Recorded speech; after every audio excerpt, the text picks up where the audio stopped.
Montana Territory, 1882. The harsh crack of a bullwhip cuts through the silver moonlight as 5 shadowy riders drive 24 panic-stricken cattle across the frost-hardened meadow. From the window of her solitary homestead, Catherine Blackwood watches through her father's brass telescope, her weathered fingers steady despite the fury building in her chest. What the Raven Creek gang doesn't realize, what will prove to be their fatal miscalculation, is that the slender figure observing them isn't merely another struggling widow trying to hold onto her husband's dream in the unforgiving western frontier. Before we jump back in, tell us where you're tuning in from, and if this story touches you, make sure you're subscribed, because tomorrow I've saved something extra special for you. The last ember in the hearth casts Catherine's face in a deep amber glow, illuminating the scar that runs from her right temple to her jaw. A reminder from Antietam that some wounds never fully heal. At 46, her once coal-black hair now carries streaks of silver at the temples, pulled back in a tight braid that hangs between her shoulder blades. 2 decades of frontier life have etched fine lines around her grey-green eyes, but they've done nothing to diminish the extraordinary focus that once earned her the name Phantom, among Union officers who whispered about the scout who could drop a Confederate messenger at 800 yards without leaving a trace of her position.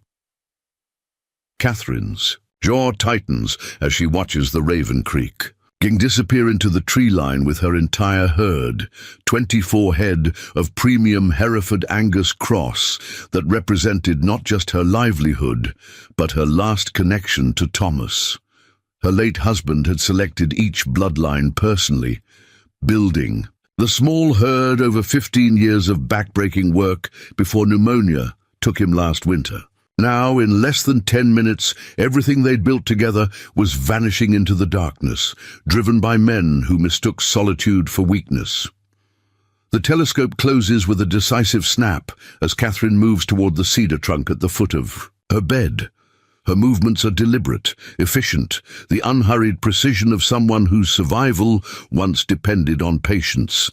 The worn leather hinges creak as she lifts the lid, revealing neatly folded quilts that she sets aside with reverence. Beneath them lies something few in Timber Creek County would expect to find in a widow's possession: a custom Sharps .52 caliber breech-loading rifle with brass fittings, alongside a Winchester Model 1876 in pristine condition.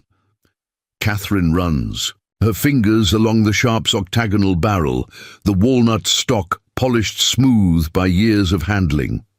This wasn't Thomas's weapon, as the few locals who'd seen it assumed. It had been hers since General McClellan himself presented it to her after Sharpsburg, a gesture of gratitude for intelligence that had saved thousands of Union lives. The Winchester had been Thomas's parting gift to her, his acknowledgement that the frontier demanded protection even in times of peace. She lifts the Sharps with familiar ease, checking the action with practiced hands. Most who knew Catherine Blackwood saw only a quiet widow who kept to herself, who sold excess cattle each spring, and occasionally bartered hand-stitched quilts of exceptional quality in town for supplies she couldn't produce herself. None knew of the woman who had once moved like a ghost through enemy territory, whose legendary accuracy had made her both invaluable to the Union cause and a phantom story that Confederate officers told to explain impossible losses. From a hidden compartment in the trunk's lid, Catherine retrieves a leather-bound journal filled with precisely drawn maps of the territory, detailed notes on seasonal game movements, water sources, and terrain features that no official survey had documented. Slipping it into her saddlebag alongside carefully measured ammunition, she allows herself a moment to consider what she's about to undertake. The Raven Creek gang had built a fearsome reputation across 3 territories, 8 ruthless men who'd graduated from stagecoach robbery to cattle rustling, leaving desolation and occasionally corpses in their wake. Their leader, Isaiah Coulter, was rumored to have killed 7 men in fair fights, and considerably more through less honorable means. His second, a former Confederate cavalry officer named Marcus Reed, brought military discipline to their operations, making them more organized and deadlier than typical outlaws. Catherine had observed them from a distance 3 weeks earlier, when they'd stopped in Timber Creek, recognizing the careful way they studied the nearby ranches while pretending to be simple drovers. She'd noted their well-maintained weapons, the quality of their horses, and most tellingly, the way Reed constantly scanned their surroundings with the vigilance of a man who expected pursuit. They were professionals who planned meticulously, which made their decision to steal her entire herd all the more deliberate. They hadn't just happened upon her isolated ranch. They had targeted it specifically, believing a solitary woman would be unable to respond.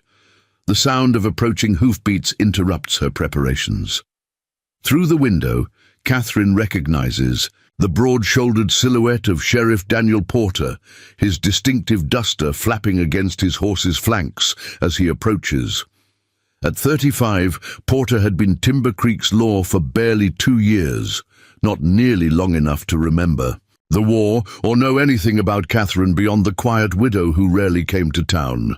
"Mrs. Blackwood," he calls out as he dismounts, removing his hat to reveal sandy hair already receding despite his relative youth. "Saw riders heading east with cattle bearing your brand. Raven Creek gang, I expect?" Catherine steps onto her porch, the Winchester held casually but visibly in her right hand. 8 riders. They took everything, including the breeding bull Thomas brought from Kentucky. Porter shifts uncomfortably, twisting his hat brim between calloused fingers. "I'm truly sorry, Mrs. Blackwood, but these men, they're not just rustlers. 2 ranchers up by Helena tried to follow them last month, both found with bullets in their backs. I'm aware of their reputation, Sheriff."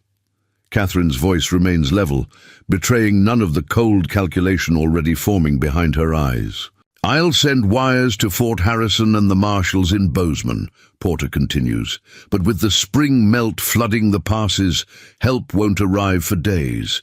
By then, your cattle will be scattered across 2 territories."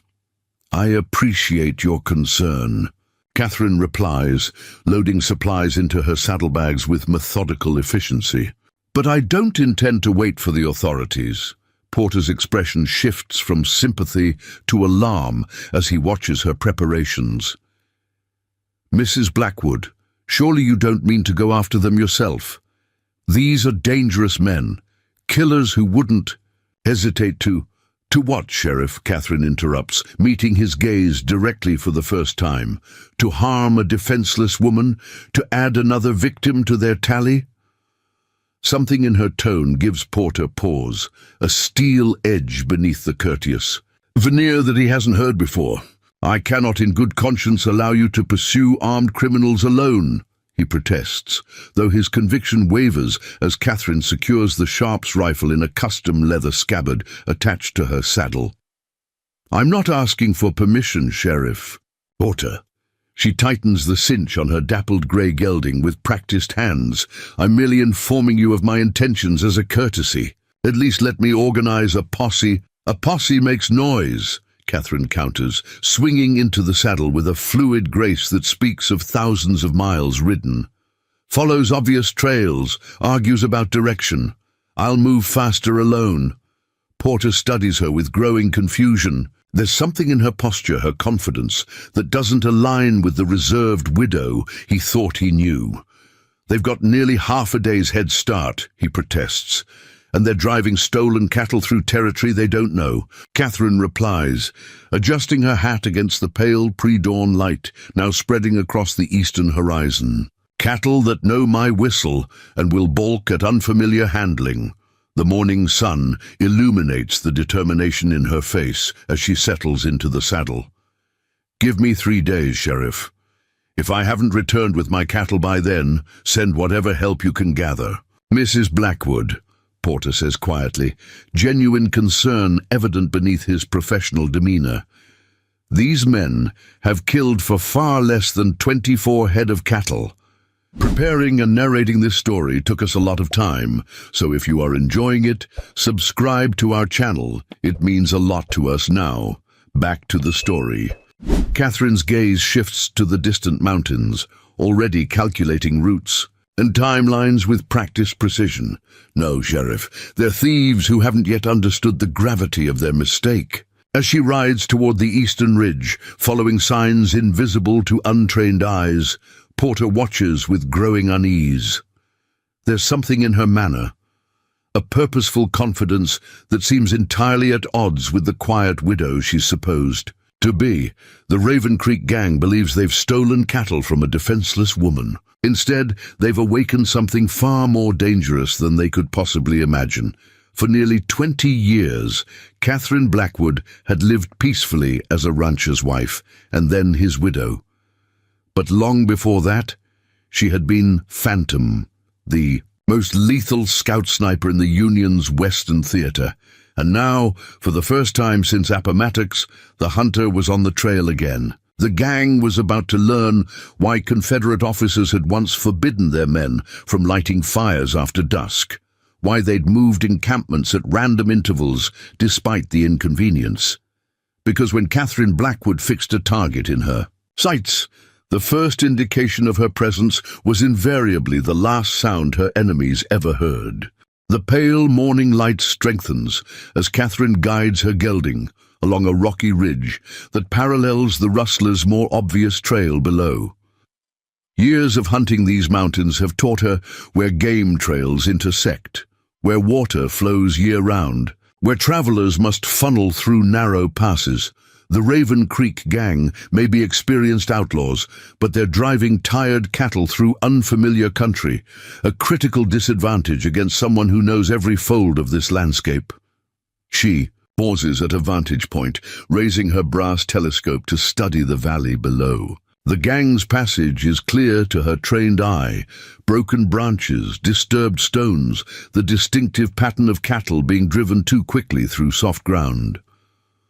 More telling are the mistakes they're already making, allowing the herd to scatter too widely, forcing them through dense underbrush rather than finding natural passages, pushing them too hard in the cool morning when cattle naturally want to graze.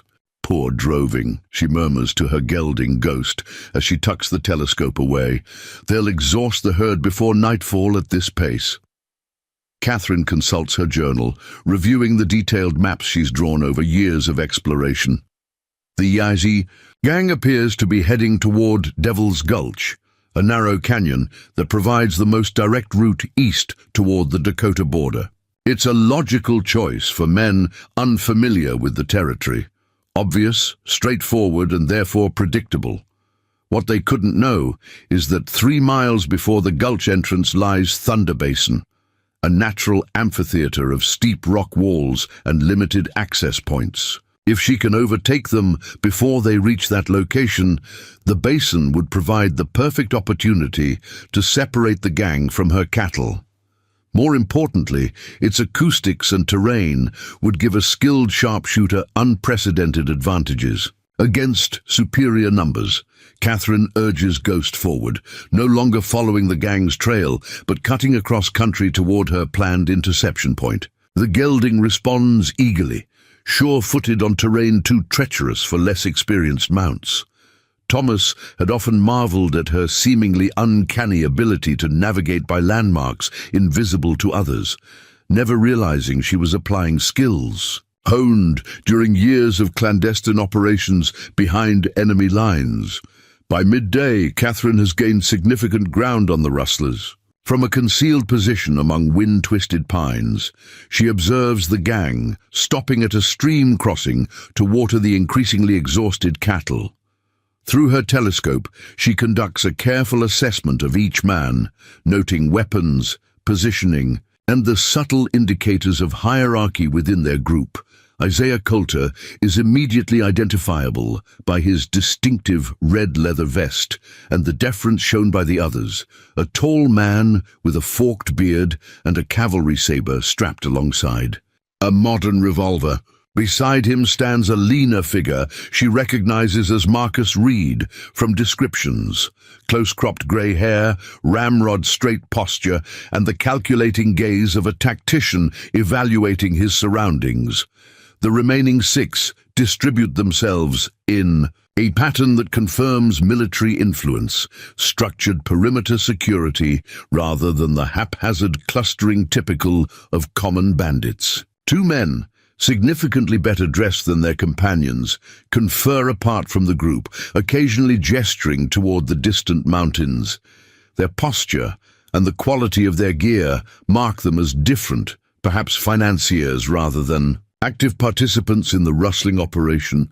Most revealing is how they've arranged the cattle during this rest. Rather than allowing the exhausted animals to bunch naturally, they've separated them into smaller groups guarded by individual riders, a technique that would make it considerably more difficult for any pursuit to recover the entire herd at once. Catherine's observation continues as she formulates her strategy. These aren't simple opportunistic thieves. They're organized, disciplined, and clearly executing a predetermined plan. The presence of well-dressed participants suggests this operation extends beyond mere cattle rustling to something with financial or political dimensions she doesn't yet understand. As the gang prepares to resume their journey, Catherine notices something unexpected. One rider approaching from the east, a stranger not previously part of their group. The newcomer speaks briefly with Coulter before handing over what appears to be a sealed document. Even at this distance, Catherine notes the military bearing of the messenger, the straight spine and precise movements that mark a man with formal training. After the messenger's departure, Coulter gathers Reed and the well-dressed men for an urgent conference. Their body language suggests tension, plans altered, or timelines accelerated by whatever information the message contained. This development adds complexity to Catherine's assessment. Whatever the Raven Creek Gang's ultimate purpose, it apparently involves coordination with others and adherence to specific schedules. Catherine weighs this new information carefully. Her primary objective remains recovering her cattle, but the suggestion of a larger operation raises questions she cannot ignore. If these men are part of something more organized than simple rustling, their resources and backup plans may be more substantial than she initially calculated. She retreats from her observation point as the gang resumes their journey, circling wide to maintain her position ahead of their path. Thunder Basin lies less than 4 miles ahead, the perfect location to implement the first phase of her strategy. According to her calculations, the gang will reach it by late afternoon, when slanting sunlight will create ideal conditions for what she intends. Years of hunting have taught Catherine that success depends not merely on marksmanship, but on creating circumstances that maximize advantage while minimizing risk. In her scouting days, she had often turned terrain itself into a weapon more effective than any rifle. Today, she would employ those same principles against men who believed their only threat came from behind. Reaching Thunder Basin with hours to spare, Catherine dismounts and secures Ghost in a sheltered hollow with access to water and grazing. From her saddlebags, she retrieves several small cloth pouches, specialized tools she developed during the war for creating distractions or directing quarry into predetermined positions. Each contains different combinations of natural materials, cayenne, sulfur, dried fox scent, that when strategically placed can influence cattle movement with predictable results. With methodical precision, she places these at calculated intervals along the approach to the basin, each positioned to be activated by the pressure of passing hooves. Next, she identifies and prepares her firing positions, 3 separate locations offering different angles of coverage, each with multiple retreat routes should circumstances require repositioning. At the primary position, a natural shelf of rock overlooking the basin's widest section, Catherine unpacks the Sharp's rifle and prepares it with ritual care. Each brass cartridge is inspected individually before being arranged in precise order for maximum efficiency. The telescopic sight, a custom modification rarely seen outside military circles, is secured and calibrated for distance and the specific light conditions she anticipates at the time of engagement. As shadows lengthen across Thunder Basin, Catherine makes her final preparations. She removes her dark blue riding jacket, replacing it with a buckskin shirt that blends with the surrounding landscape.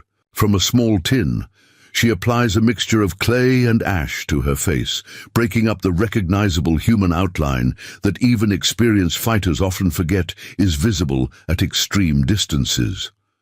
The familiar routine centers her, muscle memory from countless similar operations during the war. The transformation isn't merely physical, but mental.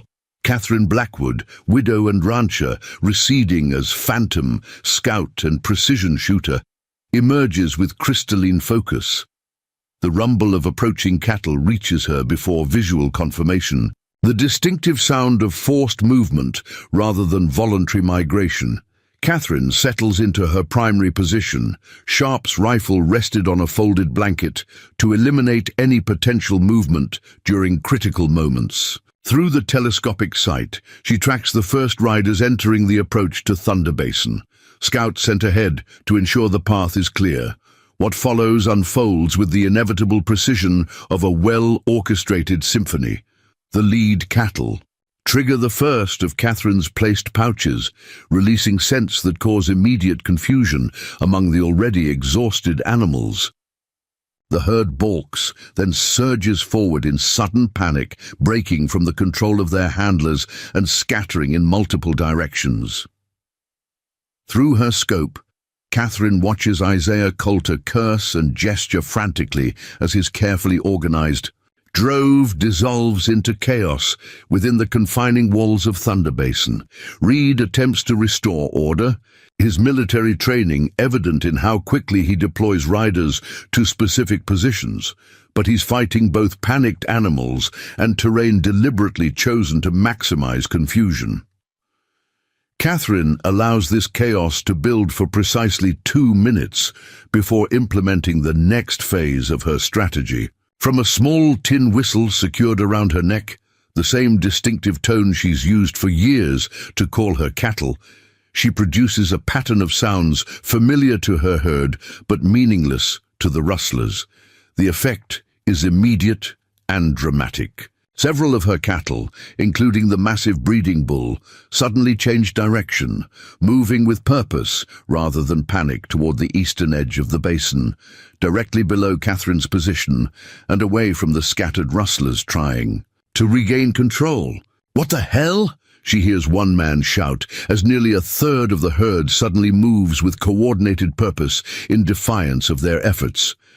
The moment for direct action has arrived. Catherine draws a measured breath, holds it briefly, then exhales halfway before gently squeezing the Sharp's trigger.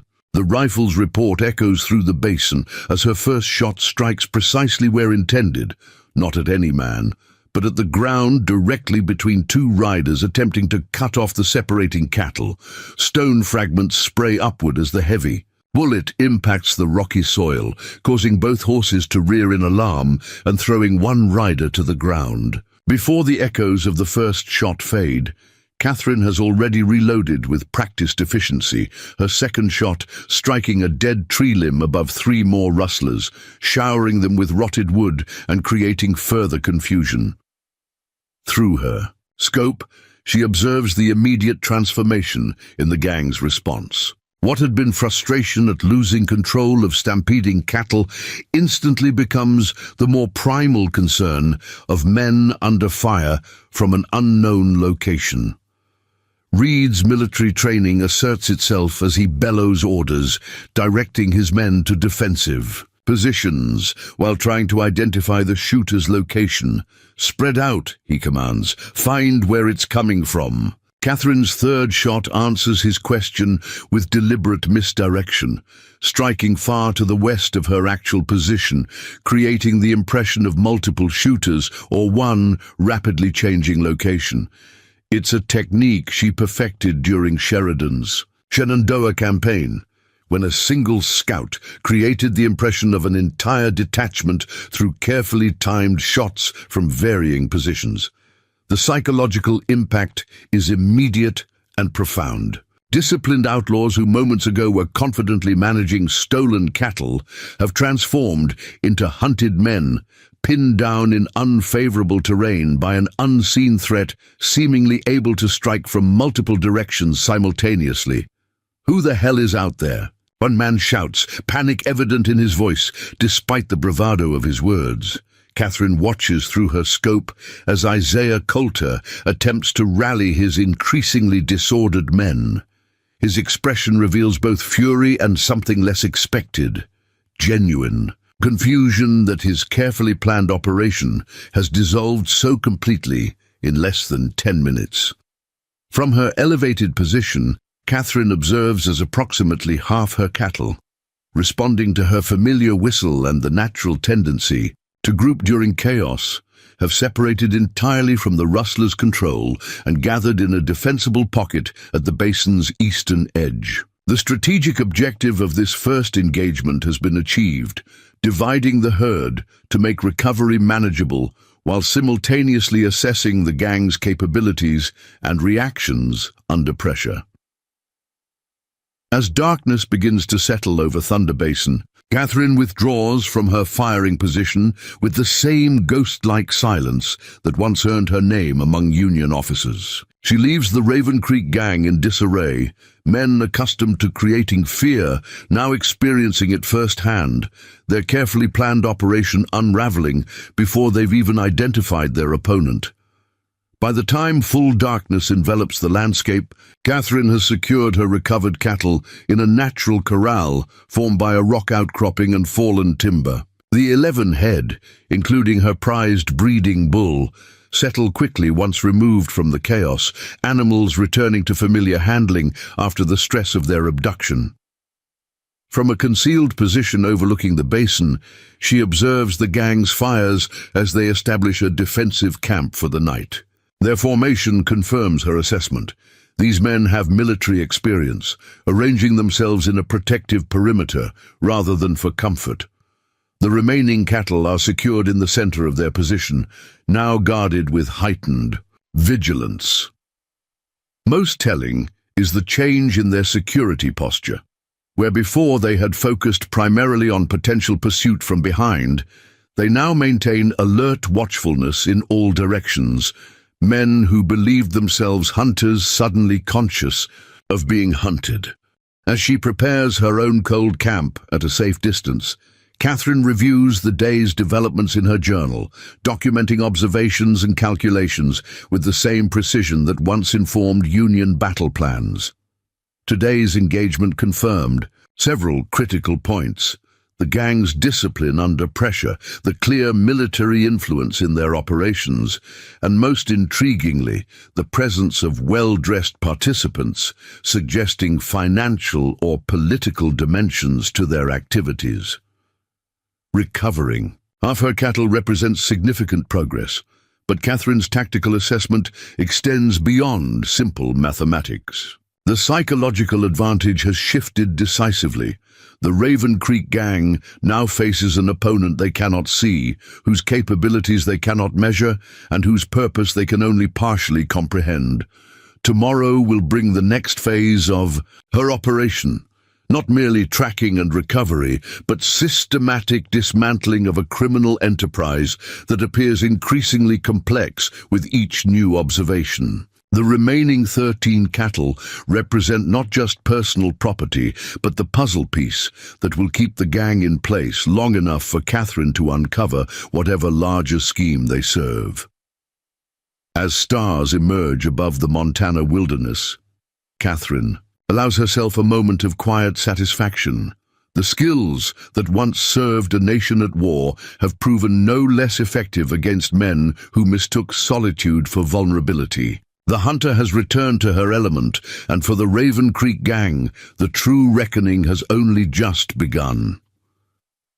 Dawn breaks in gold and crimson streaks as Catherine pushes deeper into Blackfoot territory, terrain most white settlers avoid out of superstition or fear. For her, these lands hold no mystery, only tactical advantages. During her second year with Thomas, she had saved a Blackfoot child from drowning in the spring floods. The resulting bond with the tribe had granted her knowledge of hidden passes and ancient trails, absent from any settler's map. Catherine dismounts at a narrow creek, allowing Ghost to drink while she studies the ground. Kneeling beside a partial hoofprint, she measures its depth with practiced fingers, deeper on one side, indicating a horse carrying something heavier than a single rider. Nearby, a broken sapling and scattered droppings from the cattle confirm she's still on their trail, though the signs suggest the gang altered course shortly after leaving Thunder Basin. Heading northwest now, she murmurs to Ghost, who flicks an ear in response. Not east toward Dakota as I expected. This change in direction suggests planning beyond simple cattle theft. The northwestern territories offer fewer markets for stolen livestock but more isolated hideaways, places where men might gather for purposes requiring secrecy and time.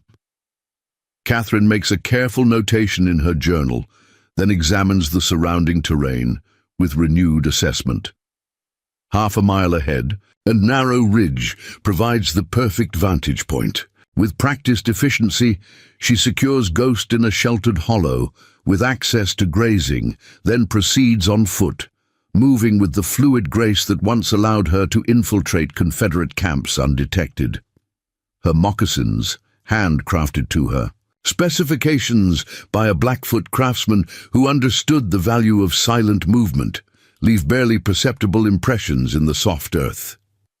Reaching the ridgeline, Catherine stretches prone behind a natural barricade of wind-fallen timber and raises her telescope. The valley below reveals what she suspected. The remaining Raven Creek riders have made camp beside a rarely used trail that eventually connects to the old fur trapper route near the Canadian border. They're moving with noticeably greater caution, now maintaining proper security with men positioned at strategic locations around their perimeter. More revealing is how they've altered their cattle handling. The animals are being driven in two separate groups rather than a single herd, each under the careful watch of experienced handlers. This tactical adaptation confirms Catherine's assessment. These men aren't common thieves but disciplined operators, executing a predetermined plan. Through her telescope she observes an unexpected detail. Two of the well-dressed men she'd noted earlier appear to be consulting maps and what looks like surveying equipment. One traces lines across a large document while occasionally referencing surrounding landmarks through brass instruments similar to those used by railroad surveyors. The other makes careful notations in a leather-bound ledger. Not just rustlers, she whispers to herself. Surveyors. This discovery transforms her understanding of the situation. Cattle theft might simply be incidental to some larger purpose, perhaps identifying routes for future operations or documenting resources throughout the territory. The presence of specialized equipment and men clearly untrained in cattle driving suggests an operation with objectives extending beyond mere livestock. Movement near Isaiah Coulter draws her attention. The gang leader appears to be in heated discussion with Marcus Reed, their body language revealing significant disagreement. Reed gestures repeatedly toward the distant mountains, while Coulter shakes his head emphatically. Catherine has observed enough military command disputes to recognize the signs of strategic disagreement. Reed likely advocating for one approach, while Coulter insists on another. As she watches, a third man approaches the arguing leaders. The surveyor with the ledger presents something to Coulter, who examines it briefly before nodding with apparent satisfaction.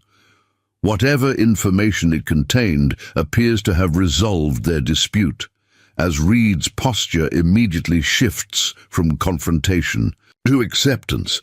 This interaction reveals critical information about their hierarchy. Despite Reed's military background, Coulter clearly maintains final authority, yet both defer to the specialized knowledge provided by the surveyors. Understanding this command structure provides Catherine with potential vulnerabilities to exploit, particularly the evident tension between military experience and leadership authority. Having gathered valuable intelligence, Catherine retreats from her observation position with the same ghost-like silence that marked her approach. The men below remain entirely unaware of her presence, a critical advantage she intends to maintain as long as possible. Returning to Ghost, she discovers unexpected company waiting beside her gelding, a Blackfoot scout named Swift Fox, his paint pony grazing peacefully alongside Ghost. They had met years earlier during the drowning incident, and occasional hunting expeditions together had cemented a relationship built on mutual respect rather than words. Many riders, Swift Fox states simply in carefully practiced English, bad men. Catherine nods, unsurprised by his awareness of the situation. Little occurred in these mountains without the Blackfoot knowing. They took my cattle. Swift Fox's expression remains impassive, but his eyes convey understanding. They meet others, 2 days north, many guns. This confirmation of additional forces aligns with her growing suspicion that the cattle theft serves a larger operation. How many others? 12, maybe 15. White men with soldier ways.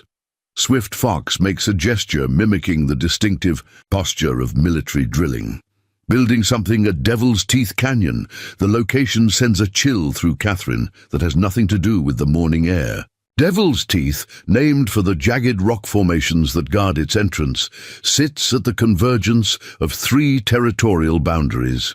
More importantly, it overlooks the primary route used by military supply wagons traveling between Fort Shaw and the scattered outposts monitoring the Canadian border. A perfect position for ambush or monitoring military movements. Thank you, my friend, Catherine says, reaching into her saddlebag. She offers him a small pouch of tobacco, a traditional gesture of gratitude. Have your people stay clear of Devil's Teeth for the coming days? Swift Fox accepts the tobacco with a slight nod. Already done. The elders say when Phantom hunts again, wise men watch from far away. His use of her war name confirms what she suspected. The Blackfoot had always known more about her past than any white settler. With that cryptic acknowledgement, he returns to his pony and departs as silently as he had arrived, leaving Catherine to process this new information. The involvement of additional forces changes the tactical landscape significantly. What had initially appeared to be simple cattle rustling now suggests something far more organized, perhaps reconnaissance for larger operations or preparation. For territorial incursion, Catherine consults her journal, reviewing the detailed map she's drawn of Devil's Teeth and surrounding areas.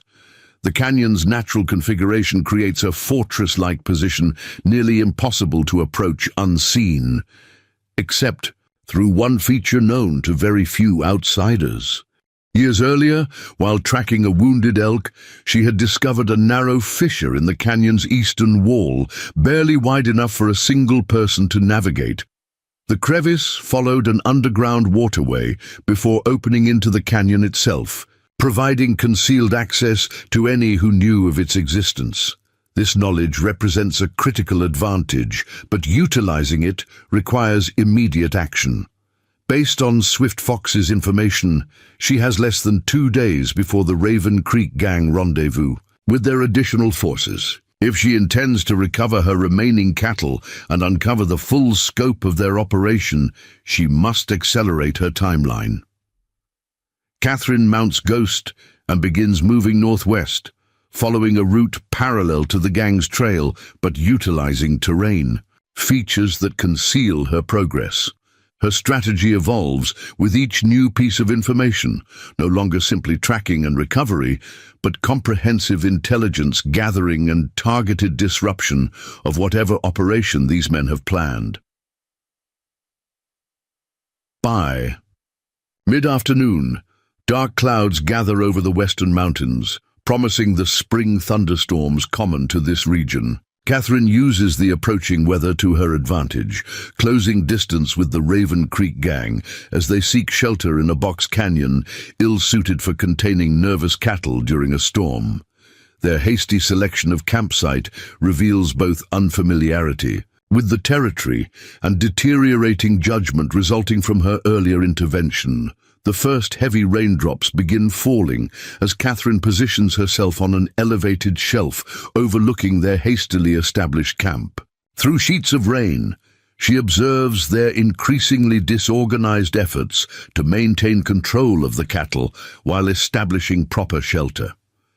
These men's experience clearly lies in combat rather than droving, their frustration evident as the animals grow increasingly agitated with the thunder and lightning.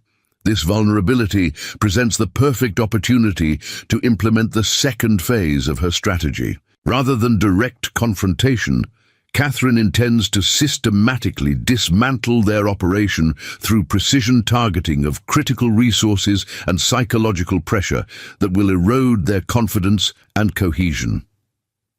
Securing her position beneath a rocky overhang that provides shelter from the intensifying storm, Catherine prepares the Sharps rifle with methodical precision. The driving rain creates challenging shooting conditions, but she has operated in far worse, calculating wind direction, precipitation density, and light refraction with practiced assessment. Through her telescopic sight, she identifies her first target, not any man, but the central support rope of their makeshift shelter covering supplies and ammunition. The heavy canvas strains against its moorings as wind gusts intensify, creating a predictable pattern of tension and slack that an experienced shooter can exploit.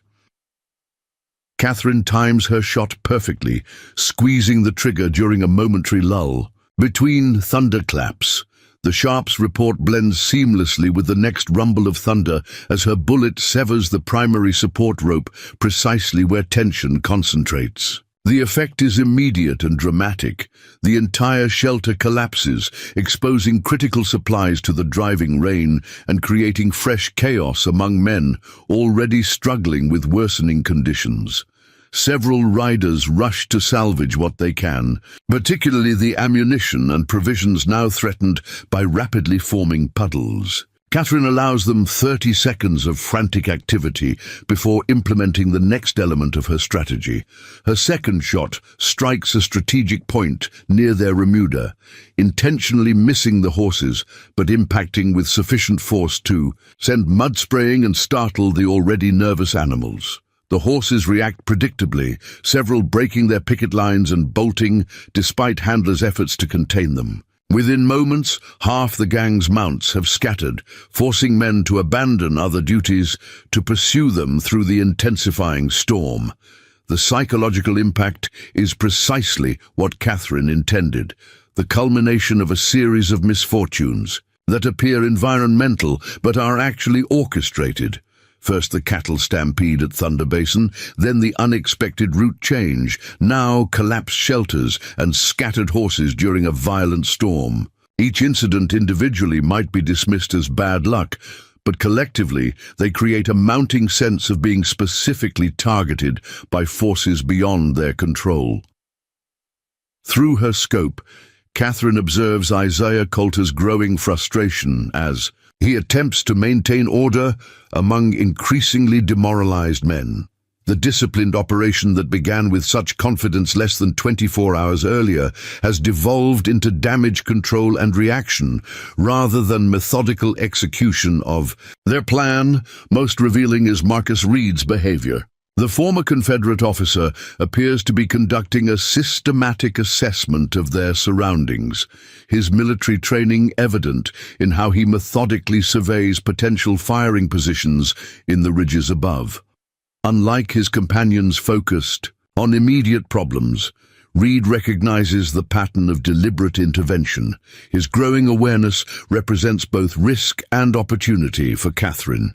A worthy adversary makes for unpredictable complications, but also provides leverage for psychological manipulation.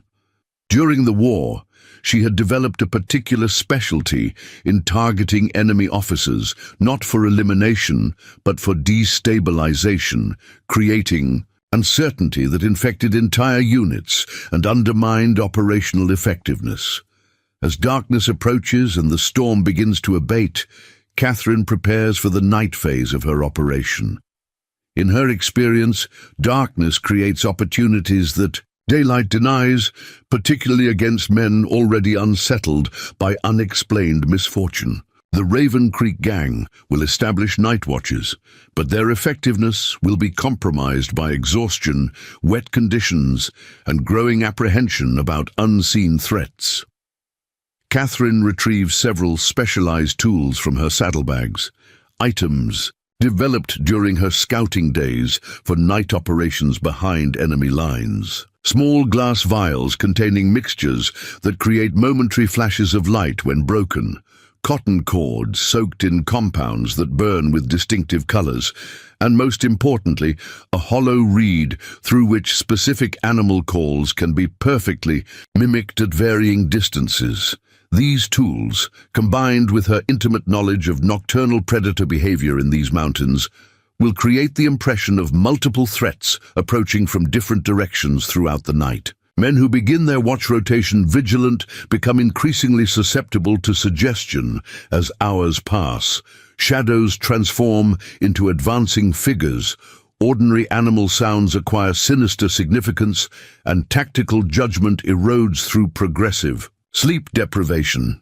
The storm clouds break shortly after sunset, revealing a waxing moon that provides ideal illumination for Catherine's purposes, enough light to navigate efficiently but sufficient shadow to conceal precise movements. From Ghost's saddlebag, she removes a small tin of blackened cork and applies it to her face and hands, breaking up her silhouette against the night sky. Moving like a shadow across the rocky terrain, Catherine begins executing a carefully orchestrated sequence of disruptions designed to appear random while serving specific tactical objectives. A flash of light here, a distinctive sound there, each separated by unpredictable intervals and originating from different locations. Nothing directly threatening, but collectively unsettling to men attempting to maintain security in unfamiliar territory. From concealed positions, she observes the increasingly agitated responses of the night sentries. False alarms multiply as the hours progress, men reporting movements that don't exist, shadows that seem to advance and retreat, sounds that carry meaning only in their heightened imagination. Each incident requiring investigation draws resources from other responsibilities, gradually exhausting the entire group through continuous low-level stress rather than direct confrontation. By midnight, the psychological impact has become evident, even in the gang's leadership. Through her telescope, Catherine watches Isaiah Coulter emerge from his tent to personally investigate yet another sentry's alarm, his movements betraying growing fatigue and frustration. More tellingly, the careful coordination between Reed and Coulter has begun to fray, their brief interaction revealing tension as Reed questions the wisdom of continuing toward Devil's Teeth rather than securing their current position. This widening crack in their command unity represents a significant achievement in Catherine's strategy. Divided leadership inevitably leads to deteriorating operational effectiveness, particularly when facing uncertain threats and changing conditions. As false dawn approaches, Catherine withdraws to her secure camp, several ridges distant from the gang's position. The night's activities have achieved their primary objective, destabilizing the Raven Creek Gang's confidence while gathering critical intelligence about their operations and destinations. Most importantly, she has confirmed their intended rendezvous at Devil's Teeth Canyon, providing clear direction for the next phase of her operation. She makes careful notations in her journal, updating her assessment of each gang member based on observed behaviors and reactions. Isaiah Coulter maintains firm control, but shows signs of increasing strain under pressure. Marcus Reed demonstrates superior tactical awareness, but growing dissatisfaction with Coulter's leadership. The surveyors remain focused on their specialized tasks rather than general security, suggesting their role holds paramount importance to whatever awaits at Devil's Teeth. Catherine reviews her map of the canyon and surrounding terrain mentally, plotting approach routes and potential observation points. The underground passage she discovered years earlier will provide concealed access, but utilizing it effectively requires precise timing and preparation. The rendezvous Swift Fox described represents both challenge and opportunity. Additional, hostile forces complicate recovery of her remaining cattle, but also suggest something of sufficient importance to justify such resource commitment. Whatever the Raven Creek Gang and their associates are planning extends far beyond simple rustling, perhaps involving territorial boundaries, military supply routes, or political machinations beyond her immediate concern. As she prepares for a few hours of necessary rest, Catherine acknowledges that her objective has evolved. Recovering her cattle remains essential, but understanding and potentially disrupting whatever operation centers at Devil's Teeth has acquired equal importance. The precision shooter who once helped shape the course of battles now finds herself tracking conspiracy rather than simply pursuing thieves. The hunter's mission has expanded, and with it, the scope of skills she must employ. Tomorrow will require not just marksmanship and tracking, but infiltration, intelligence assessment, and strategic intervention against forces whose ultimate purpose remains concealed behind the smokescreen of simple cattle theft. Catherine checks her weapons one final time before allowing herself 3 hours of carefully measured sleep. The Sharps and Winchester rest within immediate reach, meticulously maintained despite the day's challenging conditions. 20 years of peaceful ranching may have softened her hands, but they've done nothing to diminish the lethal precision that once made Phantom a whispered legend among those who survived encountering her. The Raven Creek Gang will continue toward Devil's Teeth at first light, unaware they travel not as hunters but as quarry, their every movement observed, their vulnerabilities catalogued, their confidence eroding with each passing hour. For a predator of Catherine's experience, their increasing disarray represents not just tactical advantage, but confirmation of strategic success. The game has only begun, but already the outcome seems increasingly certain. Men who mistook solitude for weakness would learn the costly lesson that others before them had paid for with their lives. The most dangerous opponent is the one you never see coming until it's already too late. The first golden light of morning reveals a transformed landscape. Overnight, the storm has left the earth soft and receptive, perfect for tracking. More valuable to Catherine, it has erased any traces of her night maneuvers, allowing her to begin this new day as a ghost once more. She breaks camp with practiced efficiency, leaving no evidence of her presence beyond a single depression in the grass where Ghost had stood. Today's objective is clear: reach Devil's Teeth Canyon ahead of the Raven Creek Gang to assess the mysterious construction Swift Fox mentioned and position herself advantageously before their arrival. The underground passage she discovered years ago will provide access, but timing is critical. The narrow fissure becomes impassable during spring melt if the water level rises too high. Rather than following the gang directly, Catherine charts a wide arc northward, utilizing a series of elevated ridges that allow periodic observation while covering ground twice as quickly as men driving exhausted cattle through unfamiliar terrain. By mid-morning, she's gained nearly 5 miles on her quarry.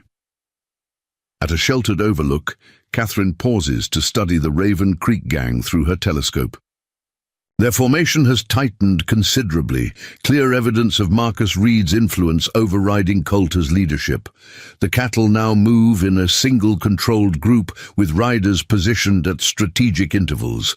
Most tellingly, they've established proper scout positions ahead and behind the main party rather than simply driving forward as before. Learning from their mistakes, Catherine murmurs appreciatively.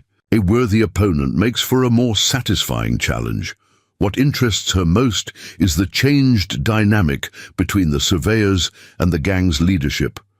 Where before they operated somewhat independently, now they ride centrally, their equipment protected by the group's most experienced fighters. This new arrangement suggests their purpose has gained priority as they near their destination. Catherine continues her parallel journey, stopping occasionally to confirm landmarks against her. Journal maps. By early afternoon, she catches her first glimpse of Devil's Teeth, jagged stone formations rising like fangs from the canyon rim, their surfaces gleaming with moisture from the previous night's storm. The canyon itself cuts a winding path through ancient stone, its walls rising nearly 300 feet in places. From her elevated position, Catherine can see the northern entrance where Swift Fox indicated unusual activity.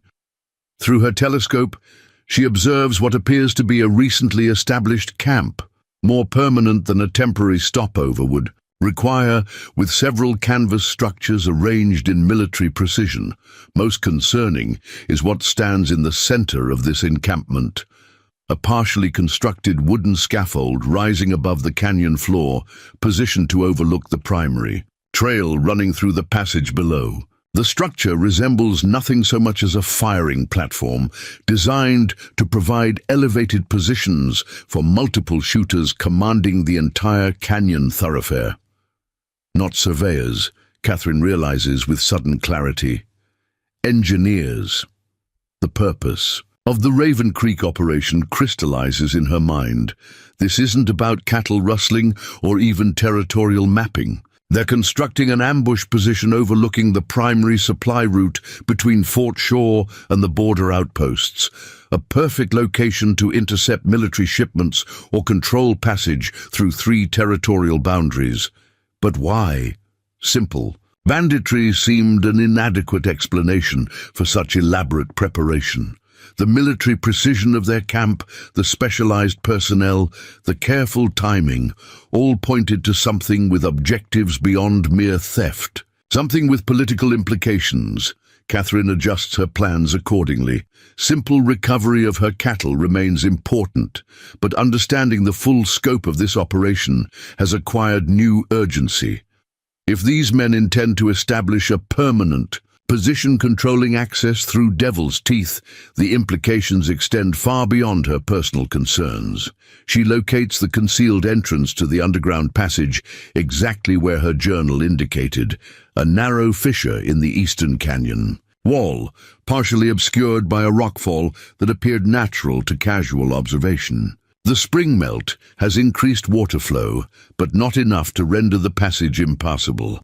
Securing Ghost in a sheltered hollow with sufficient grazing, Catherine prepares for underground infiltration. From her saddlebags, she retrieves several items essential for what lies ahead. A small brass lantern with adjustable shutter designed for controlled illumination, tightly wrapped packets of dried beef and hardtack, and most importantly, a waxed leather pouch containing matches that would light even when wet. Years of scouting had taught her to prepare for extended operations without resupply. Catherine secures her Winchester across her back and tucks a Remington Model 1875 revolver into her belt. The close quarters of the underground passage making the longer Sharp's rifle impractical. With careful movements, she navigates the narrow fissure, descending into darkness as cool, damp air envelopes her. The passage runs for nearly half a mile, following an underground stream that has carved its way through limestone over centuries. In places, the ceiling drops so low Catherine must crouch, In others, the pathway narrows until her shoulders nearly touch both walls. Water sometimes reaches her knees. The spring melt, raising levels higher than during her previous explorations. After 20 minutes of careful navigation, Catherine notices a change in the air, slightly warmer, carrying scents of wood smoke and coffee. The passage is nearing its exit into the canyon. She extinguishes her lantern and proceeds by touch alone, her eyes gradually adjusting to the faint light filtering through what appears to be a curtain of vegetation ahead. Reaching the opening, Catherine parts the hanging moss just enough to observe without disturbing its natural appearance. The view confirms what she glimpsed from above, a military-style encampment centered around the wooden scaffold, now clearly identifiable as a firing platform capable of supporting at least 6 riflemen simultaneously. The position commands complete coverage of the canyon floor, with additional structures suggesting accommodation for at least 15 men. More revealing are the occupants, 12 men moving with the precise coordination of formal military training. Rather than the individualistic patterns of typical outlaws, their uniforms aren't current army issue, but neither are they civilian clothing. The blue-grey jackets with distinctive gold buttons spark recognition in Catherine's memory, the unofficial uniform adopted by remnants of Quantrill's raiders in the years following the war, men who never accepted surrender and continued fighting. As irregular forces, the Kansas-Missouri border conflicts had supposedly ended years ago, yet here were men bearing their unmistakable insignia, establishing a fortified position hundreds of miles from their traditional territory. The implications were disturbing. Organized irregular forces operating across territorial boundaries suggested coordination beyond simple banditry. Catherine observes them for nearly an hour, documenting movements, identifying leadership, cataloging weapons and supplies. Unlike the Raven Creek gang, these men maintain military discipline, regular sentry rotations, assigned responsibilities, and clear command structure under a broad-shouldered officer whose scarred face and missing left hand mark him as a veteran of serious combat. Most concerning is what occupies the largest tent, a table covered with maps and documents, surrounded by 4 men engaged in intense discussion. Through her telescope, Catherine can make out survey markers and elevations typical of military planning, rather than simple navigation. Whatever operation these men are preparing extends well beyond this canyon. The sound of approaching riders interrupts her observation. Withdrawing deeper into the passageway, Catherine listens as horses enter the canyon from the southern approach, the Raven Creek gang arriving hours earlier than she anticipated, having apparently pushed their pace despite exhausted cattle and from her concealed position, she observes the reunification of forces.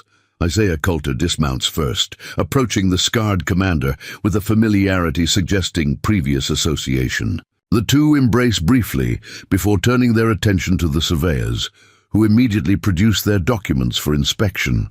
The cattle, Catherine's cattle, are herded into a natural pen formed by the canyon walls and hastily constructed. Barriers. 13 head remain, her prize-breeding bull among them, all showing signs of exhaustion from forced travel.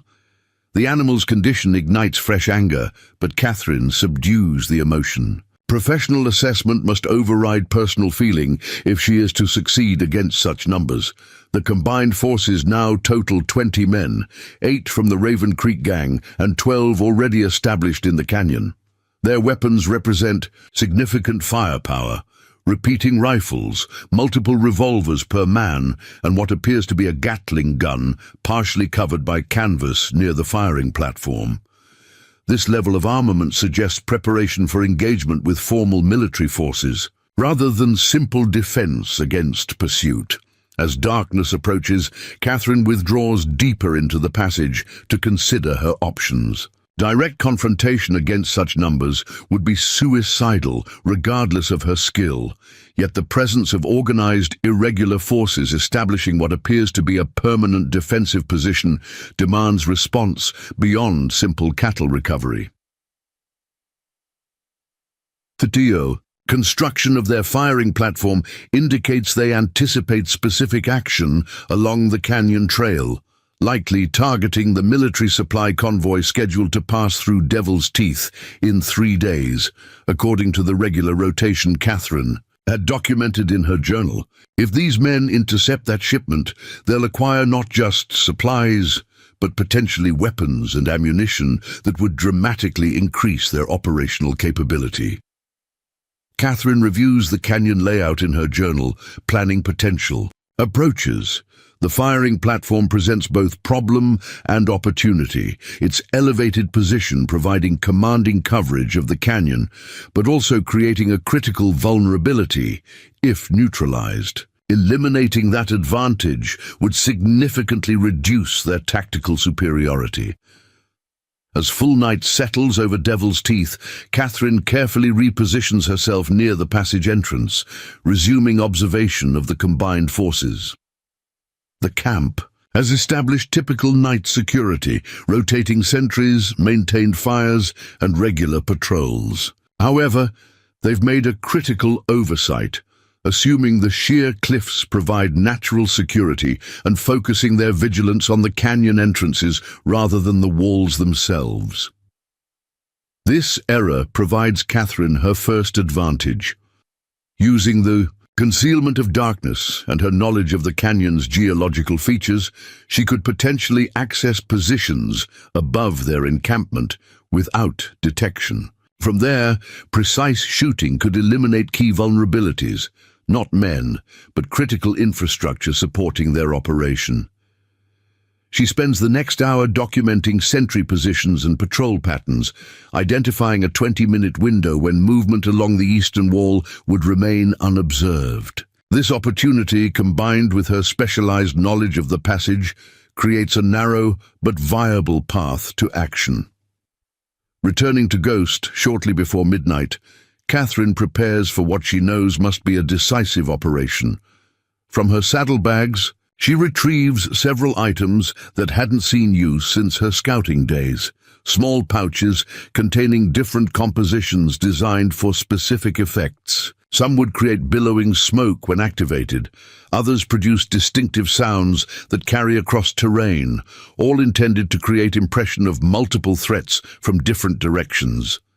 Most valuable is a small tin containing 4 specially prepared cartridges for her Sharps rifle, rounds modified with a mixture she'd developed during the war that burned with intense heat upon impact. Originally designed to disable artillery pieces without explosive force, they could serve an equally valuable purpose against wooden structures. Catherine secures Ghost in a protected hollow with access to water and sufficient grazing to sustain him for 2 days if necessary. After checking her weapons one final time, she begins her approach to the canyon's eastern rim, utilizing natural terrain features that provide concealment from sentries below. The waxing moon provides sufficient illumination for navigation while maintaining adequate shadow for concealment, perfect conditions for what she intends. By 1 o'clock, Catherine has established a position on the canyon's eastern rim, directly above the firing platform, but concealed behind natural rock formations. From this elevation, she has clear sightlines to critical elements of their operation: the firing platform itself, the supply tent containing ammunition, and most importantly, the central command tent, where leaders gather to review their plans. The distance, approximately 200 yards across the canyon, presents no challenge to someone who routinely made accurate shots at 4 times that range during the war.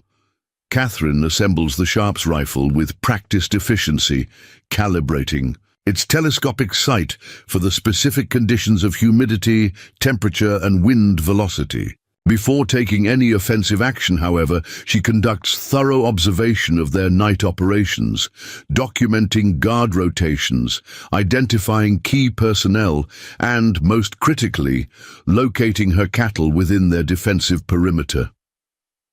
The gathering in the command tent provides valuable intelligence. Through her scope, Catherine can see Isaiah Coulter and Marcus Reed conferring with the scarred commander and what appears to be his lieutenant. 4 men bent over maps spread across a field table. Their discussion appears intense, with occasional gestures toward the firing platform and the canyon's northern entrance.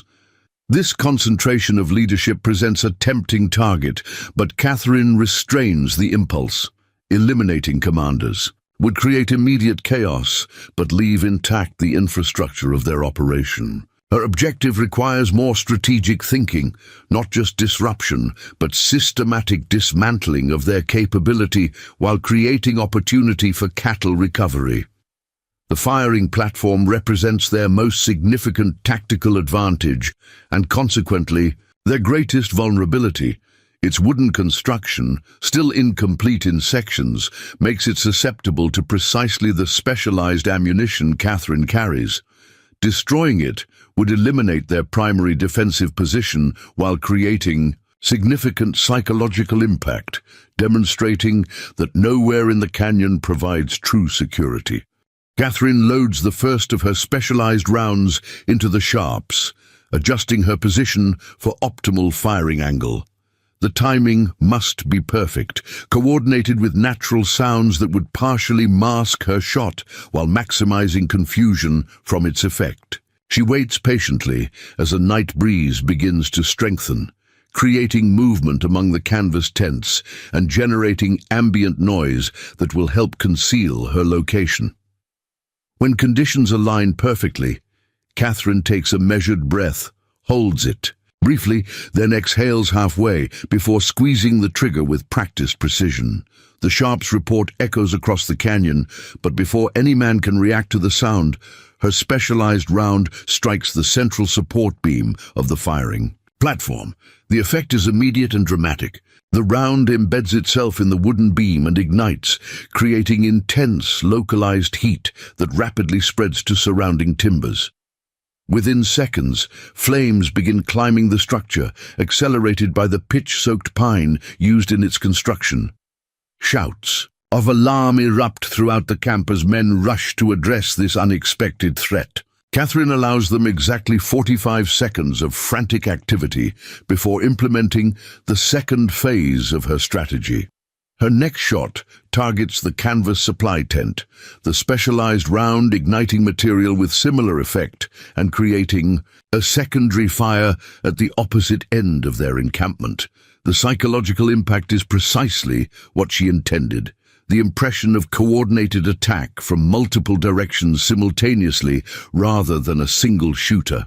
Men rush in different directions, their disciplined response deteriorating as conflicting priorities compete for attention. Catherine's third shot exploits this growing confusion, striking a stack of wooden crates visible near their makeshift corral. The resulting fire creates the perfect disturbance to agitate her cattle, animals already unsettled by unfamiliar handlers, now confronted with nearby flames and shouting men. The predictable result unfolds below as the cattle break through their hastily constructed barriers, scattering in multiple directions with particular concentration toward the northern canyon exit, where the ground rises gradually rather than presenting sheer walls. Several men attempt to intercept them, but are hampered by the growing fires and general chaos. From her elevated position, Catherine produces her tin whistle, sounding the distinctive pattern that her cattle recognize. The same signal she's used for years to call them home. The effect is immediate. Several animals, including her prized breeding bull, change direction in response to the familiar sound, moving purposefully toward the eastern wall near where the underground passage emerges, while the combined forces struggle with multiple crises, spreading fires, escaping cattle, and the uncertainty of attack from unknown directions. Catherine implements the final element of her strategy. Retrieving the small pouches from her jacket, she activates several smoke compositions and positions them to create the impression of multiple attackers moving along both canyon rims. The billowing smoke, combined with occasional rifle shots, carefully timed to suggest different firing positions, completes the illusion of coordinated assault by superior numbers rather than a single opponent. Through her scope, Catherine observes the progressive deterioration of their command cohesion, Isaiah Coulter and the scarred commander shouting contradictory orders while Marcus Reed attempts to organize defensive positions against an enemy that exists primarily in their imagination. With the diversion firmly established, Catherine withdraws from her firing position and makes her way swiftly but carefully to the concealed entrance of the underground passage. The timing is critical. She must reach the canyon floor and secure her cattle before the combined forces regain organizational control. The descent through the passage takes less than 15 minutes at her accelerated pace. Emerging from the concealed opening, Catherine finds 8 of her cattle gathered nearby, responding to her earlier whistle signals. Among them stands her breeding bull, its distinctive white face immediately recognizable even in the limited moonlight. Using the continuing chaos as cover, Catherine guides her recovered cattle along the eastern wall toward a narrow gap that provides access to a secondary ravine leading away from the canyon. Her intimate knowledge of the terrain, painstakingly documented in her journal over years of exploration, provides escape routes unknown to men who see only the obvious paths. By the time the combined forces begin to re-establish control over their camp, Catherine and her recovered cattle are already half a mile distant, moving steadily through terrain that conceals their passage from potential pursuit. Behind them, the glow of multiple fires illuminates Devil's Teeth Canyon, marking the systematic dismantling of carefully laid plans by a single opponent they never saw. The night's operation has yielded success beyond mere cattle recovery. 8 of her 13 remaining animals secured, critical infrastructure destroyed, and most importantly, intelligence gathered about an operation with implications extending far beyond her personal concerns. Whatever these men planned regarding the upcoming military convoy has been significantly disrupted, buying time for proper authorities to be notified. As Catherine guides her cattle through the moonlit landscape, she allows herself a moment of professional satisfaction. The skills that once served a nation at war have proven equally effective against men who mistook solitude for vulnerability. The widow they dismissed as defenseless has reduced their ambush position to flames and confusion, without firing a single shot directly at any man. Yet her mission remains incomplete. 5 cattle still remain in their possession, and more importantly, the combined forces represent an organized threat beyond simple banditry. The documents she glimpsed in their command tent suggested coordination that likely extends to territorial authorities or political interests beyond these 20 men.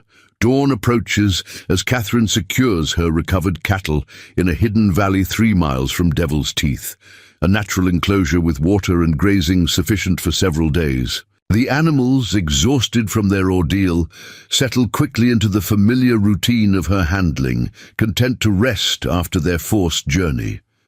For Catherine, however, rest remains distant.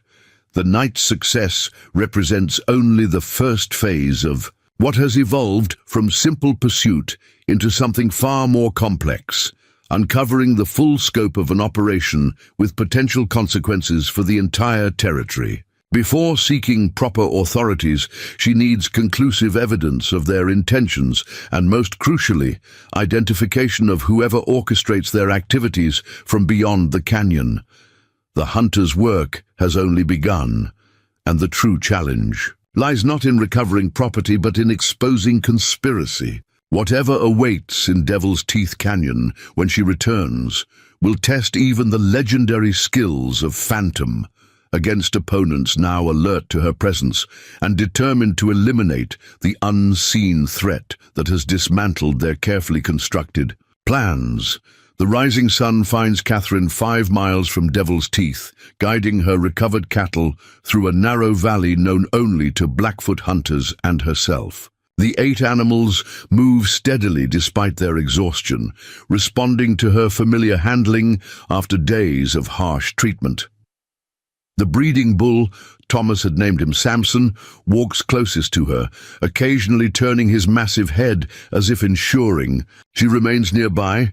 "Almost there," she murmurs, more for her own benefit than the cattle's. The hidden meadow she seeks lies just beyond the next ridge, a natural enclosure with spring water and lush grass where the animals can safely recover while she completes what has evolved into a mission far beyond simple property recovery. The meadow appears as she remembers, a pocket of verdant green, nestled between protective stone walls, invisible from casual observation, yet spacious enough for twice her current herd. Catherine guides the cattle through a narrow entrance, barely wide enough for Samson's broad shoulders, then secures the passage with deadfall she had prepared years earlier for corralling elk during hunting expeditions. With her cattle temporarily safe, Catherine allows herself a moment to assess her physical condition. 36 hours without proper rest has begun extracting its toll even from someone accustomed to extended operations. Her right shoulder aches from the sharp's recoil, and a deep scratch along her left forearm from the underground passage requires attention. From her saddlebag, she retrieves a small tin of salve, a mixture of bearberry and spruce resin prepared by a Blackfoot healer who had once taught her their traditional medicines. The ointment stings briefly as she applies it to the wound, but the familiar herbal scent brings comfort beyond physical healing. "I'll return," she tells the cattle, checking their enclosure one final time. "Stay quiet." Catherine mounts Ghost and sets course for a ridgeline offering clear observation of both the northern supply route and Devil's Teeth Canyon. The military convoy Swift Fox mentioned will pass within the next 2 days, potential targets for whatever operation the combined forces were planning before her intervention. Despite her successful disruption, she cannot assume they've abandoned their larger objective, particularly with 5 remaining cattle, potentially providing motivation for pursuit. Reaching a concealed observation point by mid-morning, Catherine studies the canyon through her telescope. The devastation wrought by her night assault is clearly visible. The firing platform reduced to charred timber, supply tents collapsed, and general disarray throughout the camp. More importantly, she observes frantic activity, suggesting they're attempting to salvage their operation despite significant setbacks. The scarred commander appears to be directing reconstruction of essential elements, while Isaiah Coulter and several riders prepare for departure. Their urgency suggests not retreat, but adaptation, modifying plans rather than abandoning them in the face of unexpected resistance. Most concerning is what Catherine observes in the central command tent, now relocated after the fire. Through her telescope, she can see Marcus Reed and the surveyors huddled over salvaged maps, their intensity suggesting contingency planning rather than withdrawal. These men aren't relinquishing their objective, merely adjusting their approach. Professionals, Catherine acknowledges with grudging respect. Amateur bandits would have scattered after such comprehensive disruption. These men maintain discipline and purpose despite significant setbacks, the hallmark of military training and larger motivation than simple profit. The departure of Coulter with 4 riders draws her particular attention. They exit the northern canyon entrance without cattle, moving with purpose that suggests time-sensitive objectives rather than random flight. Through her telescope, Catherine studies their loaded saddlebags and additional weapons, preparations for specific action. Rather than simple travel, the possibilities crystallize in her tactical assessment. If the firing platform was intended to ambush the approaching military convoy, its destruction would necessitate alternative methods, perhaps direct interception at a different location rather than the original fixed position strategy. Coulter's small force would be perfect for such adaptation, mobile, well-armed, and capable of executing precision attacks without the logistical burden of larger numbers. Catherine consults her journal, reviewing the detailed maps she's drawn of supply, routes throughout the territory. The military convoy would follow the established trail through Butler's Pass before descending toward Devil's Teeth, a predictable path that presented limited alternative routes due to spring flooding in the lowlands. But there was one critical vulnerability: a narrow bridge spanning Jackknife Creek approximately 15 miles north. The wooden structure, barely wide enough for a single wagon, created a natural choke point where even a small force could effectively ambush larger numbers caught in single-file crossing. The bridge, Catherine murmurs, understanding dawning. With cold clarity, they're shifting to the bridge. This realization demands immediate action. Disabling their firing platform had eliminated one threat, but if Coulter's group successfully ambushes the convoy at Jackknife Bridge, they'll obtain whatever weapons and supplies they sought from the beginning, potentially including the Gatling gun ammunition she had observed in their inventory records during her night observations. Catherine checks her weapons and provisions, calculating distances and timing with military precision. 15 miles to the bridge meant 3 hours hard riding for someone who knew the terrain as she did. Ghost was trail-worn, but capable of sustained effort when required. More challenging would be arriving with sufficient time to counter whatever preparations Coulter implemented for the ambush. With resolute efficiency, Catherine secures her telescope and mounts Ghost, setting course northwest toward Jackknife Creek. Rather than following established trails, she cuts across country, utilizing ridgelines and dry creek beds that offer more direct routes invisible to conventional travelers. The terrain demands technical riding, steep descents, narrow passages between rock formations, occasional stretches where Ghost must be led rather than ridden. By early afternoon, Catherine reaches an elevated position overlooking Jackknife Creek and its critical bridge. The wooden structure spans approximately 60 feet across a spring-swollen waterway, its weathered planks barely wide enough for military wagons to cross individually. The approaches on both sides present minimal cover, open ground for nearly 100 yards that would leave crossing forces exposed during the vulnerable transition from solid ground to narrow bridge. Through her telescope, Catherine confirms her suspicion. Isaiah Coulter and his 4 men have already established positions on the northern approach, concealed within a natural depression that provides perfect firing angles toward anyone crossing from the south. Their preparation appears methodical. Rifle positions already established, horses concealed in a nearby stand of cottonwoods, and what appears to be explosive charges being positioned at critical points along the bridge supports. Not merely ambush, but complete destruction. Their plan becomes clear as she observes their preparations. The convoy would be allowed partial crossing before detonation collapsed the bridge, trapping lead wagons on the northern bank, where Coulter's force could engage them directly, while remaining vehicles would be isolated on the southern approach. Unable to provide support across the severed span, Catherine studies the tactical situation with professional assessment. Direct confrontation against 5 entrenched men presented poor odds, even for someone of her skill. Their position provided excellent defensive coverage with minimal exposure, while approaching them would require crossing open terrain that offered no concealment. Yet time constraints eliminated elaborate counter-strategies. The military convoy would likely reach the crossing within hours, based on their typical schedule documented in her journal. Whatever action she took required immediate implementation with resources currently available. Scanning the surrounding Terrain. Catherine identifies a potential advantage. A rocky promontory extending along the eastern edge of the creek, approximately 400 yards from the bridge. The elevated position would provide clear sightlines to both the bridge and Coulter's ambush location, creating firing angles impossible to defend against from their current entrenchment.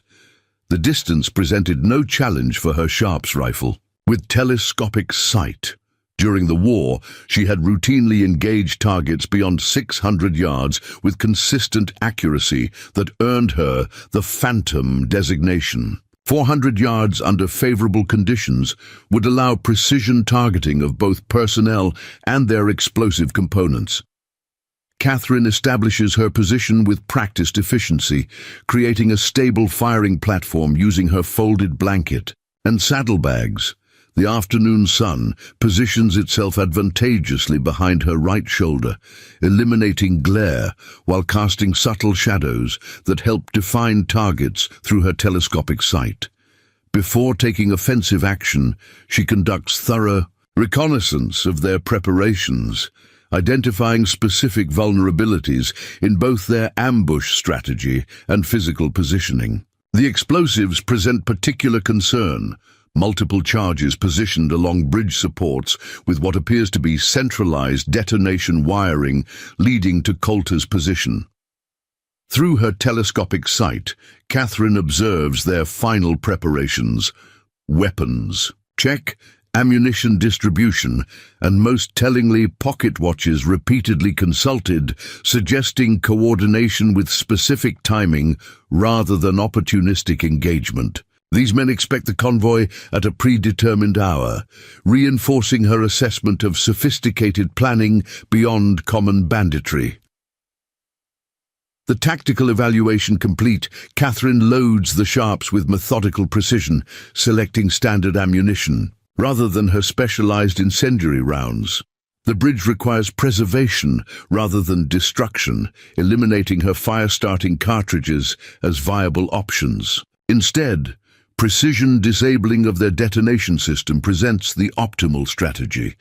Her first target identifies itself as one man emerges briefly from concealment to make final adjustments to the detonation wiring. Catherine tracks his movement through her scope, leading slightly to account for distance and minimal crosswind. The Sharps report echoes across the creek bed as her bullet severs the main detonation wire precisely where it connects to the firing mechanism. The effect is immediate. The man drops back into concealment while visible confusion erupts among the ambush party. Through her scope, Catherine observes their frantic attempts to identify her firing position while simultaneously assessing damage to their detonation system. Rather than engaging personnel directly, Catherine's second shot targets their backup mechanism, a secondary detonation box visible near Coulter's position. The heavy caliber round destroys the device completely, eliminating their ability to collapse the bridge regardless of how the confrontation unfolds. With their explosive strategy neutralized, the tactical situation transforms dramatically. Coulter's position, selected for optimal bridge coverage, now leaves them vulnerable to Catherine's elevated angle of fire. More importantly, the psychological impact of precision shooting from an unidentified location creates the same disruptive effect she exploited at Devil's Teeth. The impression of facing superior forces rather than a single opponent. Catherine maintains disciplined fire, targeting their weapon positions and equipment rather than personnel directly. Each shot eliminates specific tactical capabilities. A rifle rest shattered, ammunition boxes disabled, even canteens struck to eliminate. Water supplies during what might become extended engagement. Through her scope, she observes the deteriorating cohesion of their ambush party. What began as disciplined preparation has devolved into reactive confusion.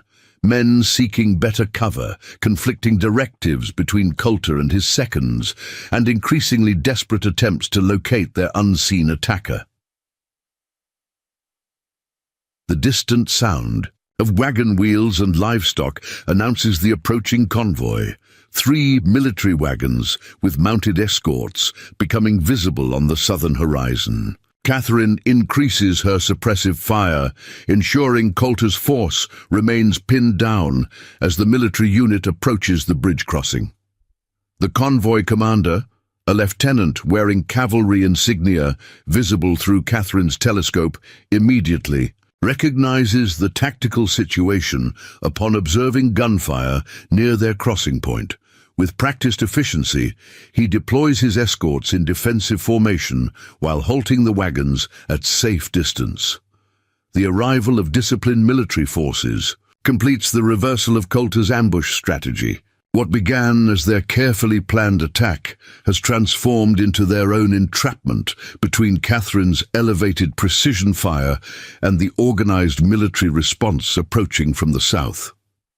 After brief but intense exchange of gunfire, Catherine observes white fabric rising from Coulter's position, the universal signal of surrender when facing untenable tactical disadvantage. The military escorts advance cautiously, securing prisoners while examining the disabled explosives that would have collapsed their crossing and potentially cost numerous lives.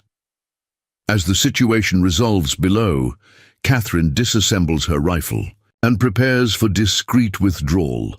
Her objective, preventing the ambush and protecting the military convoy, has been accomplished without revealing her identity or direct involvement beyond anonymous supporting fire. The strategic implications extend far beyond this single confrontation. With Coulter captured and their ambush thwarted, the military now possesses both prisoners and evidence of organized operation against government forces. The conspiracy Catherine uncovered has lost critical personnel and tactical advantage in a single afternoon, yet questions remain as Catherine guides Ghost northward along concealed trails that will eventually circuit back to her hidden cattle. The surviving forces at Devil's Teeth still pose potential threat, and more importantly, the purpose behind their coordinated operation remains unclear. Simple banditry doesn't explain their level of organization, specialized personnel, or apparent political objectives suggested by the documents she glimpsed. The widow who began this journey, seeking only her stolen cattle, now finds herself entangled in conspiracy with implications beyond personal property. Whatever awaits in the final confrontation with those remaining at Devil's Teeth will determine not just recovery of her last 5 cattle, but potentially the security of the entire territory. Dusk bleeds crimson across the western sky as Catherine approaches her hidden meadow, Ghost's hoofbeats muffled by pine needles carpeting the forest floor. The gelding has performed beyond expectation, carrying her nearly 40 miles in a single day without faltering. She dismounts at the concealed entrance, muscles protesting after hours in the saddle. The recovered cattle lift their heads at her arrival, Samson's distinctive bellow recognition of her scent. Catherine allows herself a moment to appreciate this small victory. 8 of 13 animals secured, each one representing hours of Thomas's labor and dreams for their shared future. Yet the mission remains incomplete, both in cattle recovery and the larger threat she's uncovered. After tending to Ghost and ensuring the cattle remain secure, Catherine settles beneath a lodgepole pine to review what she's learned. The thwarted ambush at Jackknife Bridge confirms her assessment of organized conspiracy rather than opportunistic banditry. These men operate with military precision, adapt to setbacks with professional flexibility, and pursue objectives that suggest political rather than merely financial motivation. From her saddlebag, Catherine retrieves a folded document she'd discovered pinned beneath Coulter's saddle during a moment of opportunity before departing the bridge scene.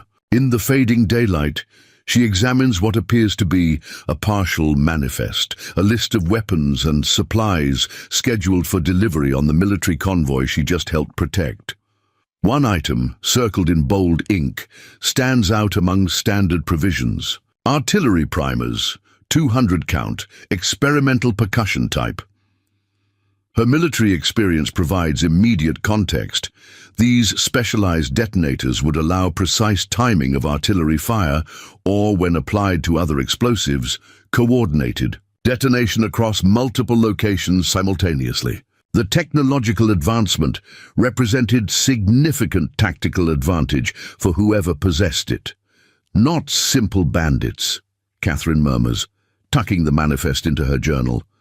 Something far more organized. The manifold implications crystallize into disturbing clarity. The Raven Creek gang and their collaborators weren't merely planning isolated ambush. They sought specific military technology with applications far beyond territorial crime. The testing she'd observed at Devil's Teeth, the surveying equipment, the coordination between multiple groups, all pointed toward orchestrated insurrection rather than random violence. Catherine allows herself 3 hours of necessary rest, condition her body while remaining alert to potential pursuit. Years of field operations had trained her to sleep efficiently, controlled restorative periods that maintained operational capability without surrendering situational awareness. Pre-dawn, light finds her alert and preparing for the final phase of her operation. The organized forces at Devil's Teeth Canyon represent both immediate threat and critical intelligence opportunity. Their remaining personnel, particularly the surveyors and scarred commander, likely possess information connecting these territorial activities to whatever larger movement orchestrates them. More personally, her final 5 cattle remain in their possession. Animals Thomas had selected individually, working 14-hour days to afford the breeding stock that would secure their ranch's future. Catherine will not abandon them, regardless of the odds.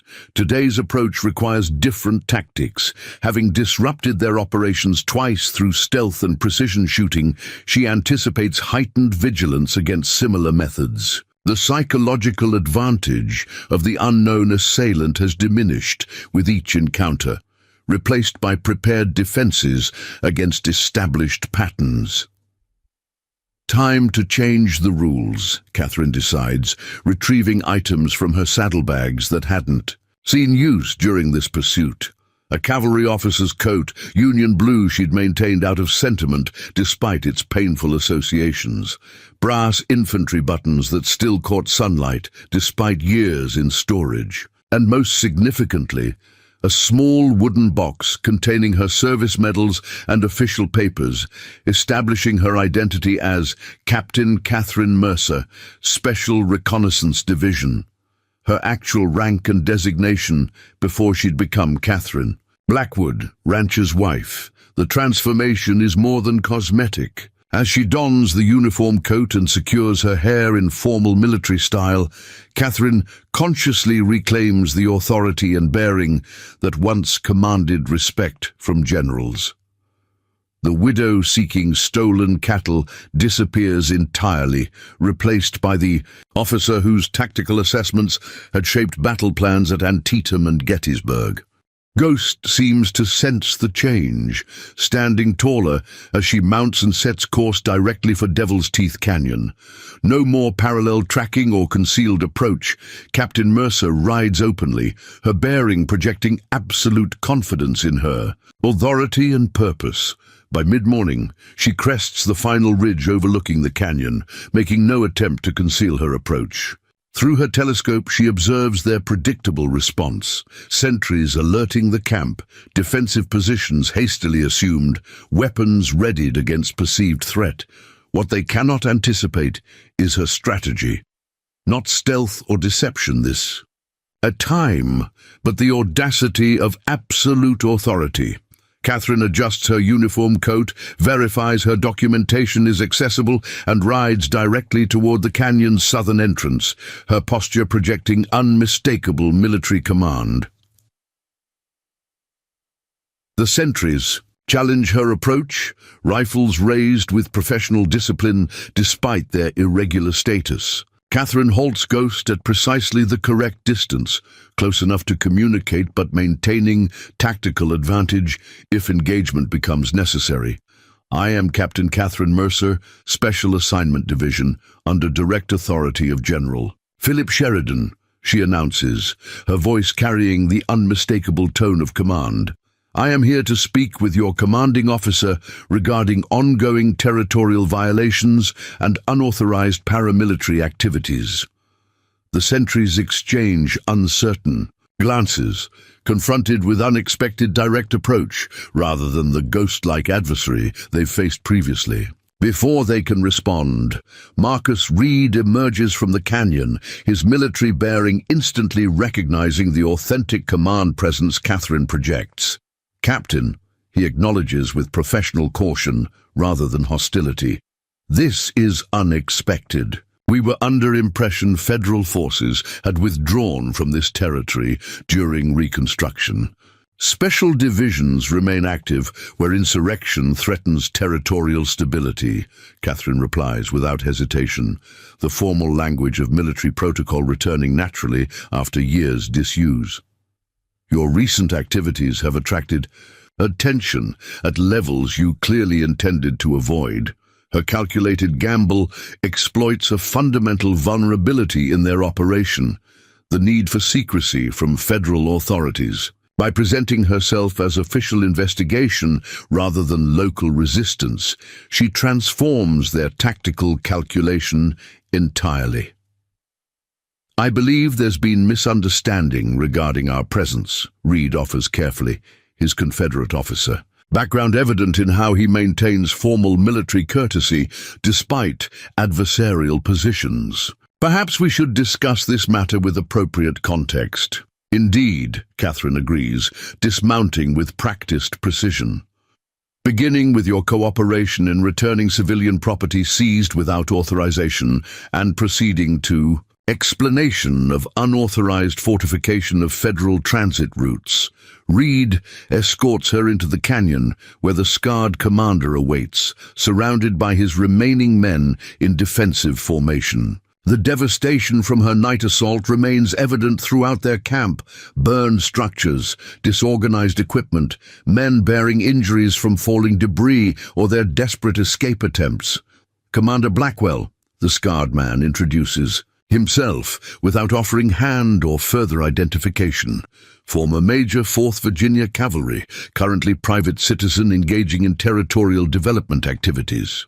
Currently engaged in attempted military interception of federal shipments, Catherine corrects smoothly, producing the manifest recovered from Coulter's saddle. With particular interest in experimental detonation technology, activities that constitute insurrection under current territorial statutes. The shock registering on Blackwell's face confirms her assessment.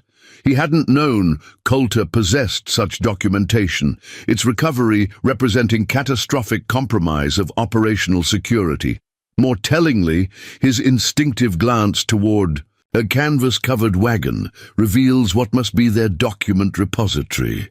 Isaiah Coulter and 4 associates have been detained at Jackknife Bridge, Catherine continues, exploiting her advantage. The military convoy you targeted now carries both prisoners and evidence directly to Fort Shaw. My presence here represents your final opportunity for negotiated resolution before federal cavalry deployment. The bluff is calculated precisely, against their knowledge limitations, with communications disrupted by distance and her interception of Coulter's group. These men have no way to verify or disprove her assertions. The implied threat of imminent military response creates urgency that compromises rational assessment. What exactly are you proposing, Captain?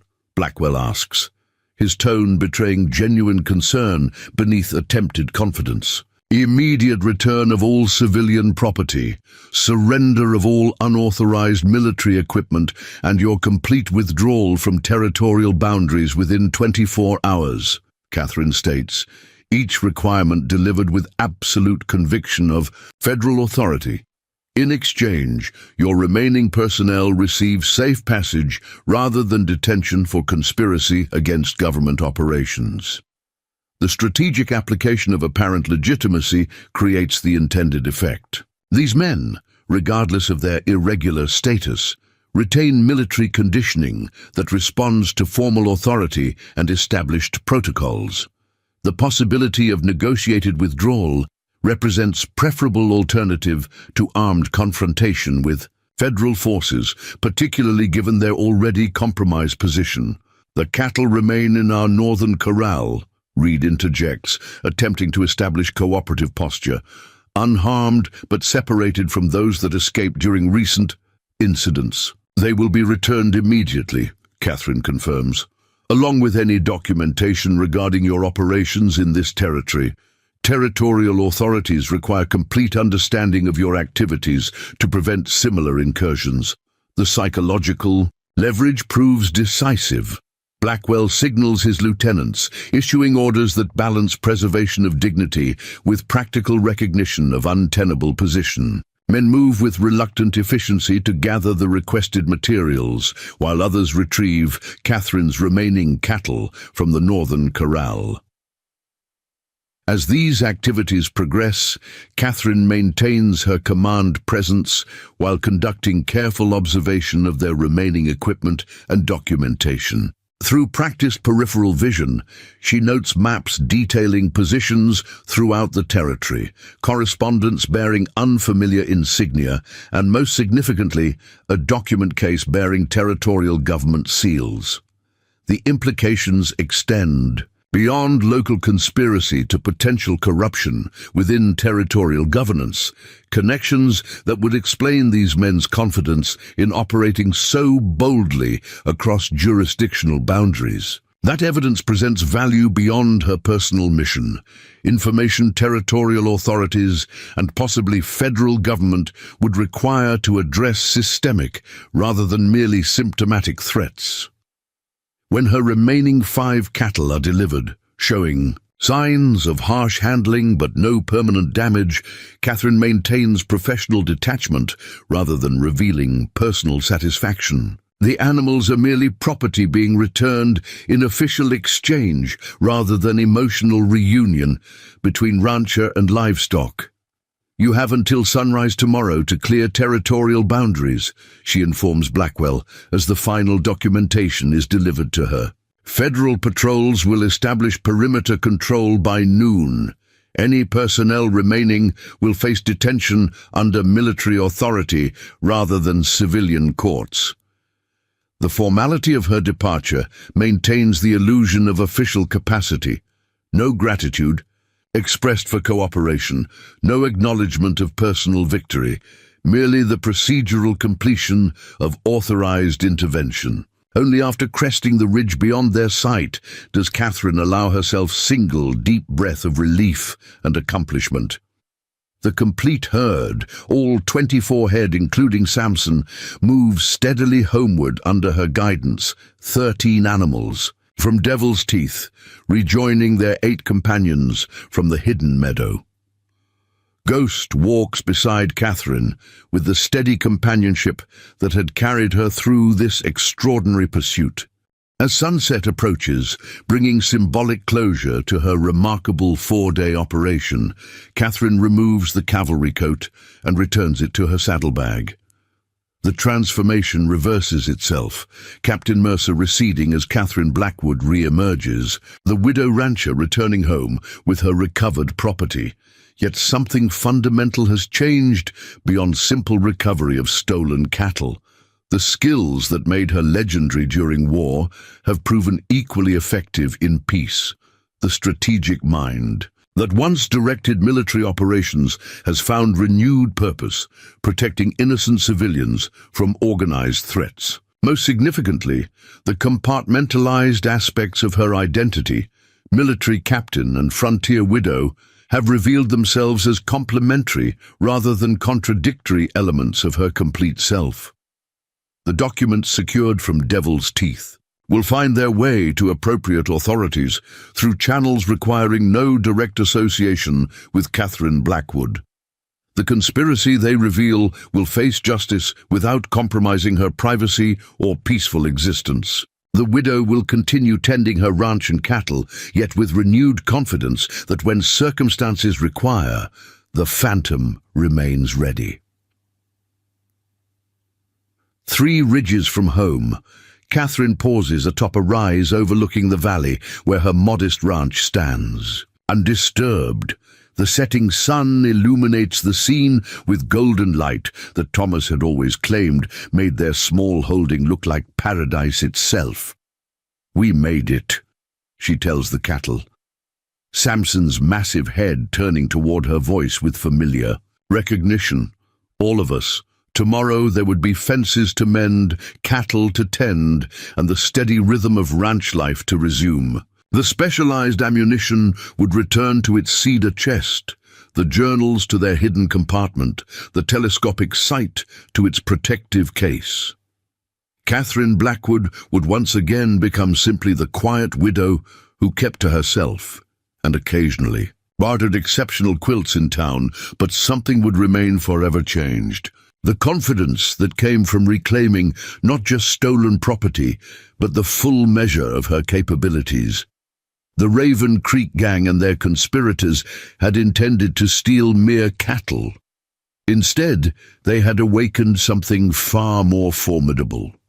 A legend they never saw coming until it was already too late. Up next, you've got 2 more standout stories right on your screen. If this one hit the mark, you won't want to pass these up. Just click and check them out, and don't forget to subscribe and turn on the notification bell so you don't miss any upload from us.